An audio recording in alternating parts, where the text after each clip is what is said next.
Hey everyone, good morning. This is day 14 on Tapping for Recovery from Fear, and I am coming to you from Oceanside, California. I'm at my cousin's house.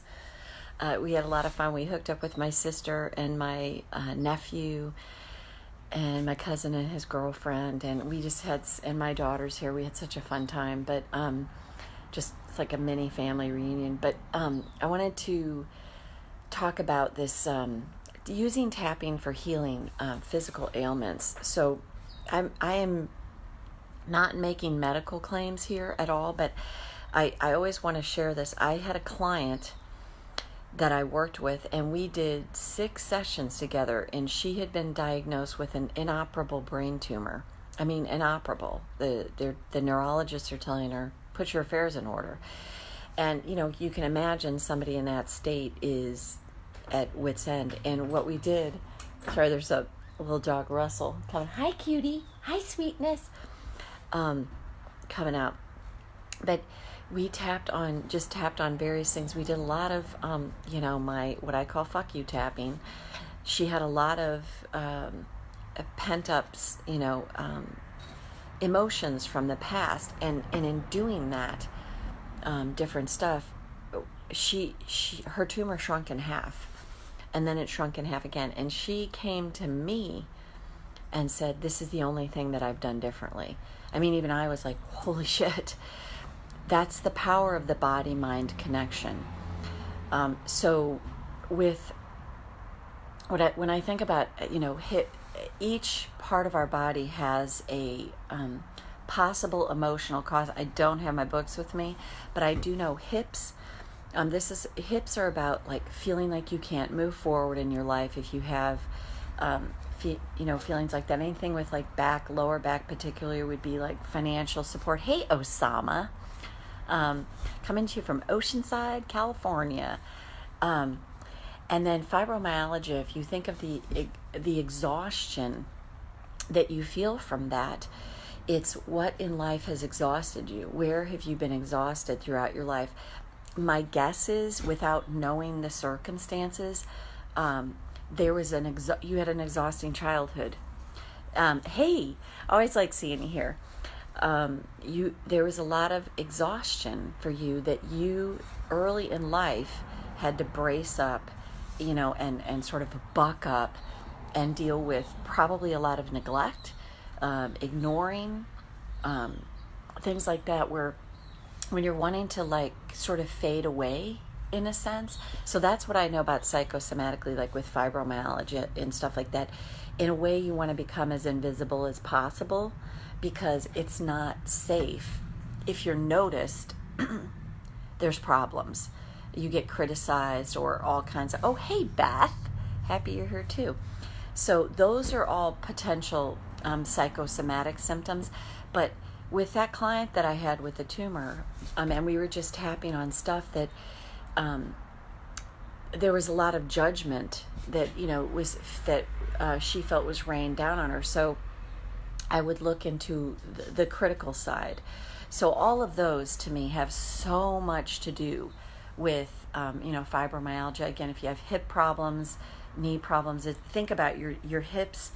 That's how you help move forward in life. Your knees, with the flexibility to be able to even keep moving forward. Feet are like standing on how can I stand firmly in myself? So many of us, if you have issues with your feet, you didn't really feel like you had firm footing. So it's always good and to look at what could possibly be part of that. And with the eyes of, I'm just going to say it this way, with the eyes of love, not so much the eyes of judgment at all, because we all do a pretty epic job of picking up where they left off. Where we were judged, we learn to treat ourselves the way we were treated. And I always say it this way, if you even can think about sending loving kindness to different parts of your body, when I was having this arm thing, and then all of a sudden I'm feeling annoyed by it. And then I was like, I'm going to surrender this. I'm going to turn this over. And then I noticed shifts and stuff in it. So if you can think of literally, if you think of sending love, because we're all water, and mostly water, 73%, I think, sending loving kindness to that. What could change about that?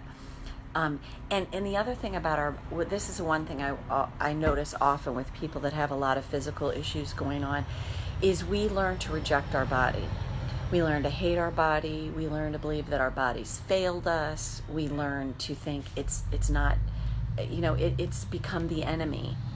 Instead of, in neuroscience, the body is the subconscious mind. This is neuroscience. The body takes on for us all the unfelt feelings that were so difficult or impossible for us to feel as a kid. So if you think about it, our bodies are freaking amazing how they support us more than probably any other human being on the planet. Your body is going to take on for you those things that the emotions that just were too hard for you to feel as a child. So if you can think about your body that way, it really helps to send loving kindness to it. Otherwise, we tend to be like, oh, every time you feel, oh, that's annoying, and oh my God, a freaking hip, and oh my God, all that talk that we start to get, so think about that way. It's just kind of a good thing to remember. So let's just dive in and tap. Karate chop. And I'm free-flowing here as always, even though I'm mad at my body. My body's betraying me all the time. It doesn't do what I want it to do. I choose to acknowledge I feel this way. Even though I am mad at my body, I reject my body. It just seems to keep failing me. And I'm so frustrated. I choose to acknowledge my feelings now. Even though I am so mad at my body. It constantly disappoints me. I feel exhausted. I feel all the aches and pains. So I'm getting constant daily reminders of how bad this is.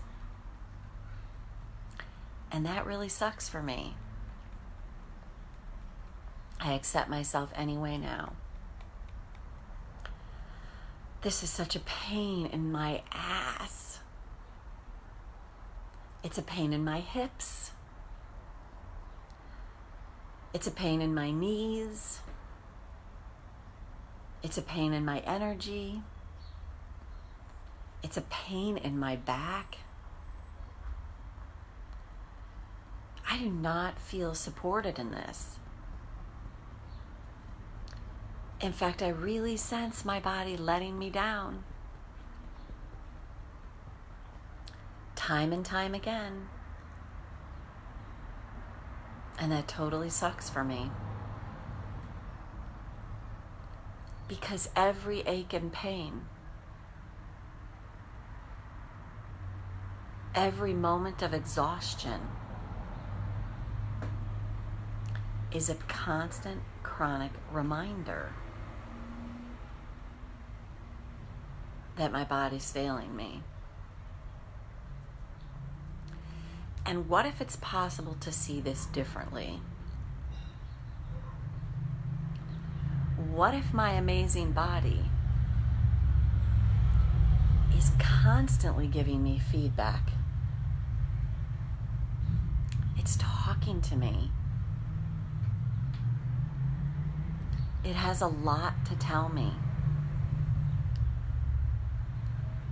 It's carried so much for me. And it still does. And what if I can learn to listen, even honor? Imagine that honor. this amazing body that I'm traveling through life with. Hey, Meenakshi. What if I can start to send my body loving kindness? What if every time I feel an ache or a pain, I can ask my body, what do you need me to know? What do you want me to hear? What if I can start to tune into my body in this loving and kind way and create this relationship with my body where my body actually guides me? The body never lies. And what if my body knows exactly how to heal itself? And when I start to tune into my body more and more and send it loving kindness, what if the answers that I need on how to heal this amazing body I have actually come to me through my body? And I'll know. I'll just know what to do. I'll be guided to the right person, to the right place or situation. The guidance I need can come to me through this amazing body that is my constant companion in this life I have now. I may not believe this yet, but I sure like the idea that it's possible. And what if I could just be open just that much to the ideas that the answers I need can come to me this way? And take a breath. So just go back and do this as many times as you need to. And each part of your body, you might even do this meditative thing, like you could put your hand on it or tune into it and just get quiet and just listen and practice that. At first, like anything, you'll probably have a lot of mind chatter, like, la la la la la, like bullying your brains, like, do this, take the drug, or do all that stuff. But, and you might even be guided to do something like that at some point temporarily. But just trusting that the guidance you need can come from within. So, hey, Nance, I'm glad you're here. I'm waving, almost signing off. Happy to see you. I'm going to wave back. So try that and just do like the meditative thing of just tuning into your body in quiet and see what comes. See the answers that can come to you that way. I find it's really quite amazing. So much of the answers that we need really come from within us, but we've all so often been told to look outside of ourselves. And you'll just get that knowing feeling or that impulse or that nudge, or you'll happen to open, a magazine or a book, or, you open up your laptop, you actually could see something on Facebook and you're like, whoa, I got to check that out.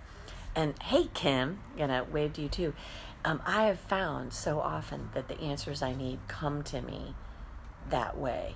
It's just like, when I really think back on it, it's pretty magical, magical in a way where I was like, how I've been led to certain things.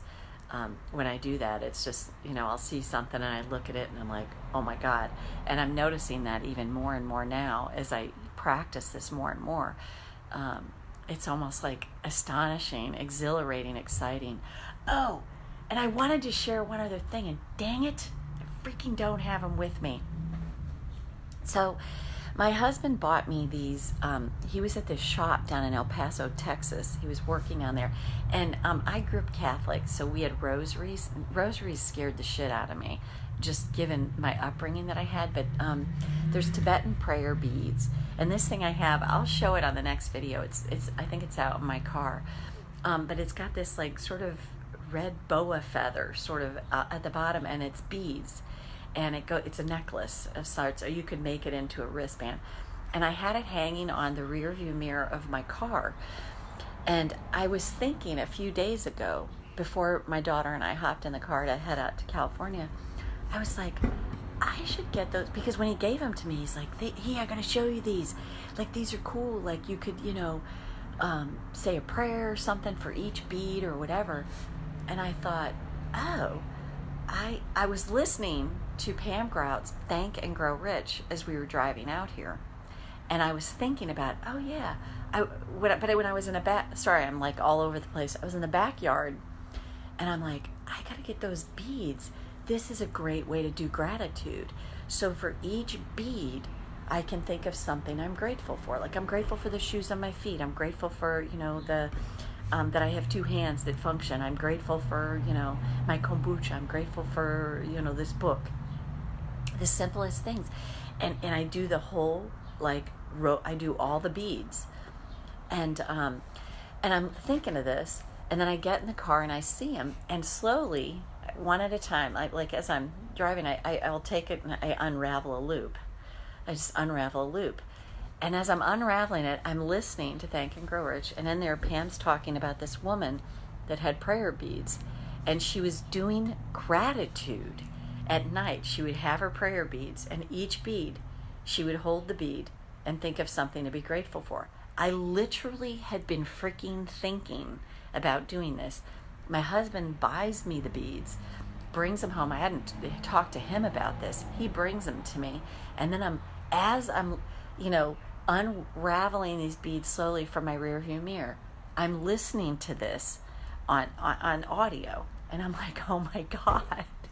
So I get them unwrapped, and I'm in my car, and I'm driving down the highway, and I'm like, thank you for the beautiful clouds in the sky. Thank you for the beautiful blue sky. Thank you for all the, the sand that I see. Because you can drive through some pretty desolate areas and be pretty judgmental of that, like at least I can. And I'm like, oh my God, thank you for all the abundance of grains of sand that I'm seeing.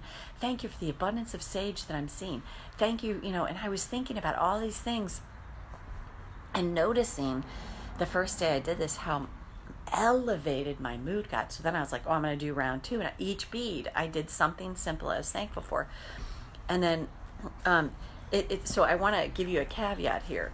It's a beautiful thing to do, and it's easy to do when you're already feeling good. What do you do when you're not feeling so good? So yesterday morning, I woke up in the morning to some things that were like, oh, really? So I was tapping on a few things, just some things that had come to me about a conversation I'd had with somebody. So I'm doing my beads, and this is where, to me, it's like, do not judge yourself for this. So I was like, I don't feel that same elevation right now. So I was tapping. I had to tap because I was kind of freaking pissed off about something. So I was doing that, freaking tap. And at least I got through that part. And then I was like, what's a loving perspective of this? So then, I still didn't have one at the time, but I was just like, but then I was like, okay, what can I be thankful about for this? Well, thank you that this is stirring up something in me that clearly still needs my attention. Thank you for the additional healing that's going to come from this. Thank you that my emotions are so amazing that they guide me to heal. Thank you that I can see this as an opportunity instead of a problem. Thank you that this is a spiritual assignment.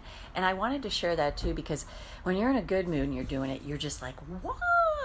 It feels even better. But if you're feeling not so great, it can almost backfire. But then think of simple things like, thank you that, even if it maybe kind of sort of, I'll actually feel grateful about this thing and it's happened at some point. But that can be another great way to use it. So I've been doing that daily now. And I just have mine. Apparently, I don't have them with me right now because I just got up. But I'll next video I do tomorrow or maybe later today. My daughter and I are going to walk down to the ocean. I'll bring them and I'll show them to you. But it's really, and mine are like it's really fun, this feather that's on the bottom. But if you think about if we all did that daily and just found little things, tiniest little things, like thank you for the shoes on my feet, thank you that I have shoes to wear. And if you think about, there's people in the world that aren't having that. It's like there's so much to be grateful for. Thank you for the kombucha that I'm drinking. Thank you for the the glasses that help me see. Thank you for the book that I'm reading. Find the upside in it. Thank you for the fountain that I'm listening to. Thank you for all the rocks that show me abundance. Thank you for the blades of grass. Thank you for all the butterflies I see. And notice that. Just imagine your elevation and mood like that. What does that do to other people around you? It's, think about dropping the rock in the water and the ripple effect. Your elevation moves out there. And then think about this. So yesterday morning I had this conversation. I was like, and then I go to this gas station and I pull up and I'm like, is that a freaking parrot in that car? And these two guys are in there, and I had the funniest conversation with them. And the guy's like, you want to hold the parrot? And he's like, you really should. It's cool. And I had just I'm like, I'm in a freaking gas station. And if you saw the part of Arizona I was in, it was like, my old boss said, Marti, the snakes crawl out in the middle of the road and beg to be run over in that part of Arizona. I mean, that was because he used to live there. And I was like, you're driving through there. I'm like, but there's so much abundance out there. If you look for it, I pull into the gas station. I'm like, there's a freaking parrot in the car next to me. And that was so much fun to have that experience. So you never know where it's going to come from. Even if you're in a crappy mood and you're like, well, thank you that I'm going to learn something from this. And thank you that I don't quite believe that yet, but maybe eventually I can believe it. And just meet yourself where you're at. So anyway, that's it, everyone. Lynn, Nancy, Kim, Meenakshi was here, Osama, Beth, whoever I've missed. You all have a great day. Signing off from Oceanside, California, and my daughter and I are going to head down to the ocean. So who knows, maybe I'll do something down there, if you can hear anything down there. So do those gratitude beads if it resonates with you. Take care. Bye for now.